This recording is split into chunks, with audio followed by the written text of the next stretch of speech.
네, 국군 기무사령부의 계엄령 문건을 두고 여야는 오늘도 공방을 이어가고 있습니다. 7월 임시국회 종료를 하루 앞두고 8개 상임위원회는 전체 회의를 열어 피감기관의 업무 보고를 받습니다. 국회로 가보겠습니다. 조태현 기자.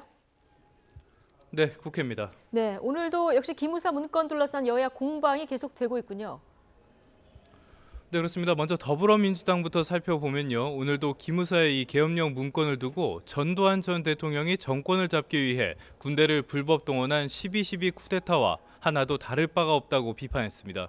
추미애 대표는 오전 회의에서 현역 국회의원을 진보와 보수로 나누어 국회의 계엄 해제권을 무력화하려는 초법적인 내용까지 담겼다며 자유한국당 역시 송영무 국방부 장관의 개혁 의지를 꺾기 위해 거짓말쟁이로 몰아갈 것이 아니라 본질을 바라봐야 한다고 강조했습니다. 추 대표의 말 직접 들어보시죠. 국민을 보고 제대로 된 이 문건의 진상을 밝힐 수 있도록 협조해 주실 것을 부탁드립니다.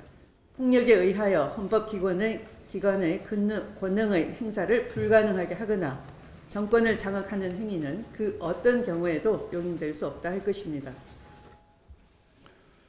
반면 자유한국당은 어제 국방위에서 벌어진 송 장관과 기무사 사이의 진실 공방을 두고 국방과 안보의 위기를 여실없이 드러낸 것이라고 비판했습니다.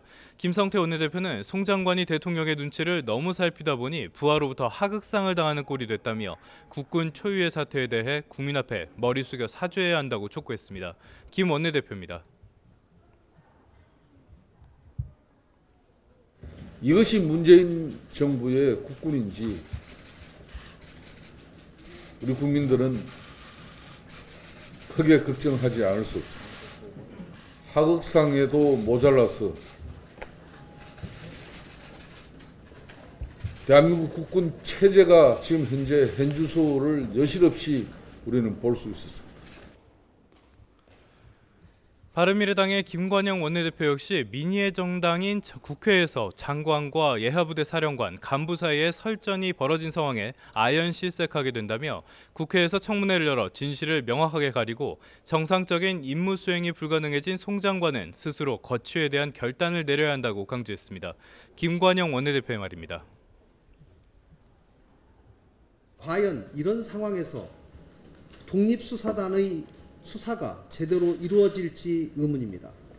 또 송영무 국방장관 역시 정상적인 임무 수행이 가능한 상황은 아니라고 봅니다.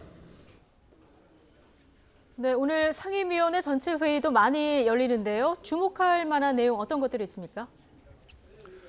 네, 말씀하신 대로 오늘 8개 상임위원회에서 전체 회의가 진행됩니다. 특히 관심을 받는 곳 과학기술정보방송통신위원회 그리고 환경노동위원회입니다. 먼저 과방위에서는 문재인 정부의 탈원전 정책이 도마 위에 오른 상태입니다. 지금 1994년 이후 최악의 폭염이 이어지면서 전력 예비율이 위험 수준까지 떨어졌기 때문인데요. 집권 여당인 더불어민주당은 탈원전 정책에 대한 부정적인 여론이 확산할 수 있다는 점을 우려하는 모습입니다. 그러면서 탈원전 정책 기조 자체에는 변함이 없어야 한다고 강조하고 있습니다. 반면 야당은 일제히 탈원전 정책 자체를 손봐야 한다고 맞서는 모습입니다. 전력 부족 우려는 폭염 때문이 아니라 탈원전 정책 유지를 위해 전력 사용을 보수적으로 예측하다 보니 정책에 혼선이 생겼다는 겁니다.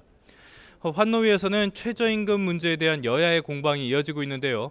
여당은 소상공인의 어려움은 최저임금 인상이 아닌 불공정한 경제 구조 때문이라고 강조했지만 야당은 최저임금 인상 때문에 고용 쇼크가 왔다며 최저임금은 물론이고 소득주도 성장 자체를 폐기해야 한다고 지적했습니다.